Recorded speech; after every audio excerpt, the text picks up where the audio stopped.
I started to think about the things that we as older runners face that are unique to us, and I came up with 5 key things I'd like to talk about today. Let me stop for a minute.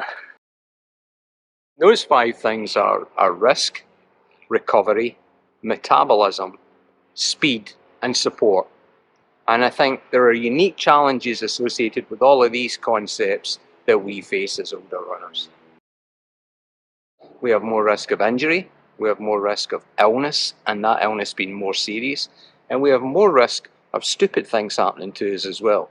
I'll give you just a couple of examples of that.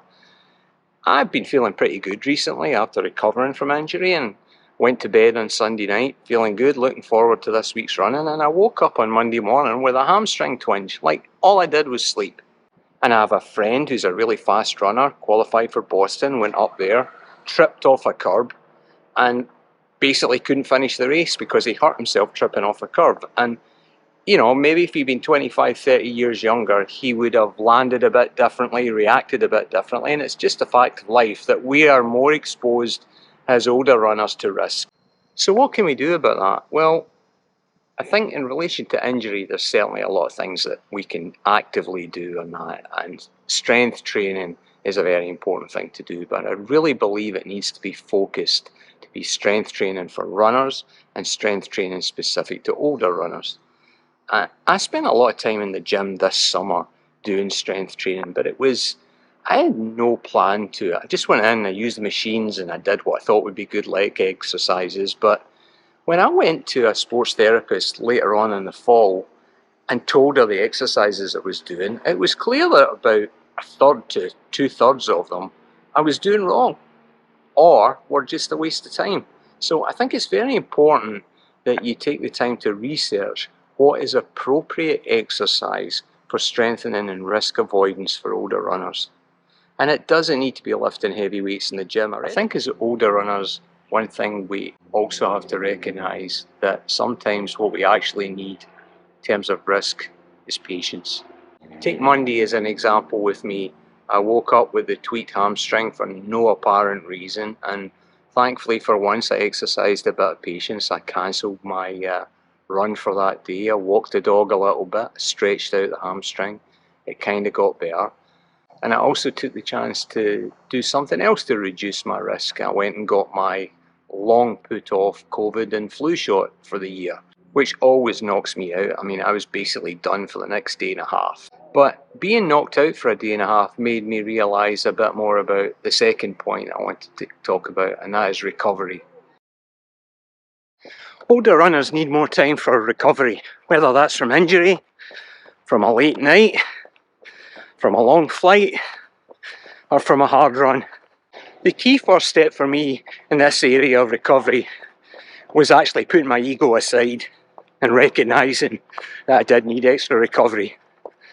You know, when you're an older runner, you tend to be fitter than most of your friends, so you develop this notion that you're somehow invincible and you can roll back the years. And of course, to an extent you can. That's why a lot of us run, so that we're able to be more active later in our lives. But it doesn't mean we're not older and we don't have to take account of the extra recovery needs we have. Like even today, I had my flu and COVID shot Monday afternoon. It's Wednesday at lunchtime. I can still feel effects. And so I'm taking the time during this run to pause and stop, get my heart rate down, rest my legs a little bit, and recognise that I'm not as good today as I'll be in a few other days.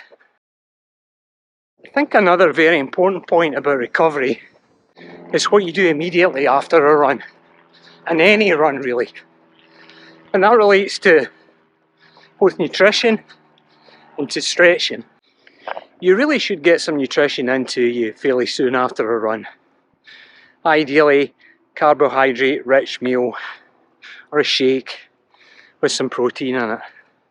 And I always used to do that immediately after a run because I thought the wisdom was that you kind of needed to do it in the first 15 minutes to get the most benefit out of it, to better top up your glycogen stores, so on and so forth. But seems like the research says that long as you get it done a reasonable amount of time after running, you're in good shape. So what I do first, again, having neglected it for a while, is stretching after a run. And you know, it's a pain in the neck. All you want to do after running is maybe enjoy your shake or enjoy a rest or whatever. The last thing you want to be doing is sitting down and stretching or lying down and stretching. But especially for us older people, it's really important. And I've noticed a huge difference between the times I did stretch and the times I didn't. It's only about 15 minutes. Hip flexors, hamstrings, calves, quads. Doesn't take that long. More than repays itself in injury avoidance and how good you'll actually feel. I've been injured twice this year, and the first time I was way too aggressive in the way I tried to come back after the injury. Second time, did a bit of research, used something called the acute to chronic workload ratio, which I've done a video about. Also combined that with never increasing my mileage more than 15% week to week, and that seems to be working. The second thing I've found is a huge benefit for me as an older runner is I've taken my running days down from 5 to 4 a week. And having that extra day means that I'm never running more than 2 days in a row. I've got that extra recovery time. When I need to up the mileage, say I'm training for a marathon, I just up the miles on the given days. And okay, sure, there'll be weeks where I've got to do a ton of miles. Maybe I'll up it to 5 days for that week or that other week. In general, 4 days running has made a huge difference to me. And kind of a corollary to the fact that we need more recovery is the fact that as older people, our metabolisms tend to slow down a little bit. And a great example of that for me is the battle I have with my weight. I've been as heavy as 225 pounds in the last few years and as light as 158. I bounce all over the place. I'm currently sitting at about just under 180, which is probably 20 pounds heavier than I should be if I want to be doing a couple of marathons next year, which is my goal. But you know, it's football season right now, and for our sins, my wife and I are Cleveland Browns season ticket holders, and we go up to Cleveland from Florida to watch the games, and we have a great time with family and party over the weekends. And when we're not up in Cleveland, we enjoy going to the bar and watching the game at the weekends, and you know, we eat and drink a lot during that time. And then I've not been training as much as I did last year because of my injuries and a couple of respiratory infections. So, you know, the weight just piles on, and I think when you're older, you just have to be intentional about what you put in your body and what you eat, and that's very hard for me. But it's just a fact of life of being older, and if I want to hit my marathon goals next year, I'm going to have to lose weight. And also, I think this is important if perhaps you never run a marathon before, but I'm not going to lose weight during the marathon training. Well, that's certainly been my experience for my first 2 marathons. For both of them, I put on weight during the marathon training. Yeah, you're burning a ton of calories, but you just become an eating monster when you're marathon training. So any weight you're going to lose, I suggest you do it before then. So I've got about a 10-week period between now and the start of my marathon training block for next year. And I'm going to have to just buckle down and be more focused. But it's, you know, you don't have to do a ton. You probably only need a calorific deficit every day of 300, maybe 400 calories for me if I want to lose that weight over the next 10 weeks. And one thing I started doing from today is every morning up until today, I have coffee with half and half in it, and that half and half is like 160, 170 calories. And so I'm just going to go black coffee between now and the start of my marathon block, and there you go, there's half of my target already just by doing nothing. Drop out the desserts. I'm a dessert addict. Drop out the desserts and as much added sugar as I can, and I'll get the rest of the way. So I don't know if it's an incredibly tough thing to get rid of 300 or 400 calories a day, but I think you have to be very intentional and very focused on what your goals are and how you're going to go about it, and actually plan and execute on that. So I'm going to finish the rest of my run here now, and I'll talk about the other two unique factors about being an older runner: speed and support, when I get back to the house. Forgot to do the fruit shopping yesterday, so this is a milk, spinach, peanut butter and protein powder shake, which actually tastes a good bit better than it sounds, and it's probably a pretty decent combination. I mean, it sounds pretty obvious, but of course we are slower than our younger contemporaries. I've got some friends who I really admire, for whom that just doesn't matter. They run for the enjoyment of running, and they don't care how fast they run, and I'm a tremendous admirer of them. I'm just a bit too competitive for that, and sometimes it gets in the way of the enjoyment I have for my running, if I'm being honest. You know, if I'm training for a half marathon or a 5k, the fact that I've got to do some speed training or intervals is something that I'd rather not do than just go out and run. So I've got great admiration for people for whom this issue about speed just isn't an issue, but for me it is. But there's a couple of things you can do that take account of your age. You can race in your age group. You know, most races these days have age group categories, so you can compare yourself against your peers. But I've got a good friend who's a much faster runner than me, who made a great comment to me once, and it was just that there's always somebody faster.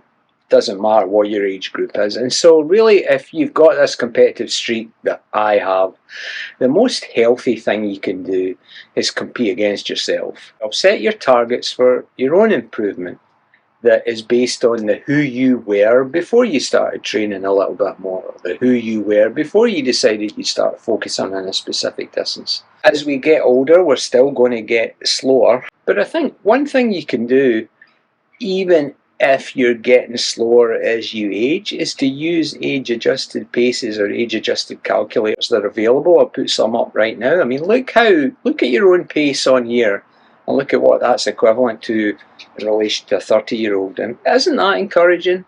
And you can use that as you get older. You know, look at if you're 60 right now, and when you're 65 you're running slow, look at your age-adjusted pace and see if you can keep that going. So there's ways to still, if you're like me, driven a little bit by competition, there's ways to not be discouraged about the fact that we get slower as we age. The final thing I wanted to talk about that's a factor for older runners is support. This is a little bit of a tricky subject. The mere fact that we are older runners means that we are unusual for our age group. Most people over 50 or over 60 or over 70 don't run. And it's a fact that you're going to encounter people who will discourage you from not acting your age, who will say you're setting yourself up for injury, or it's just a wrong thing to be doing as you're getting older. You know, it's funny, the people who say that are more often the least fit and the people who would benefit more from doing the kinds of things that we do. And so I think it's important to surround yourself with people that can be encouraging and supportive. I'm lucky where I run that there's a very vibrant running community around my age, so that's great for me. But support doesn't just mean people, your peers or your family or whatever. Support can also be the type of people that help you improve your running. And I think, again, it's a little more difficult for older runners, because I feel like sports, either physiotherapists or trainers, are more set up for coaching older people through the traditional issues that older people encounter, through, say, dealing with arthritis or difficulty walking or some sort of injury that makes mobility difficult. And there's not a lot of people set up for improving or helping the active, healthy, older athlete. I think trainers or physical therapists tend to fall into the camps of dealing with older people who are aging in the traditional sense, or dealing with younger people who are fit and active and used to coaching them. And we kind of fall in the middle as older athletes. And so I think it's very important to find, whether it's a personal trainer or a physiotherapist or a coach, who knows or at least has an appreciation of the specific challenges that us older athletes face. And those are things that I talked about earlier, like, declining pace, like longer recovery times, like slower metabolism, like increased risk of injury, and that any program that someone supporting you in your athletic endeavours is put together takes account of those factors. So that's my thoughts on key issues facing older runners and what we can do about them. I'm sure I've missed some, and I'd love to hear your own thoughts on the subject in the comments. But I hope this video has been interesting and perhaps even of use to you. If it has, please give me a like, and please consider subscribing to An Old Man Running. Thank you.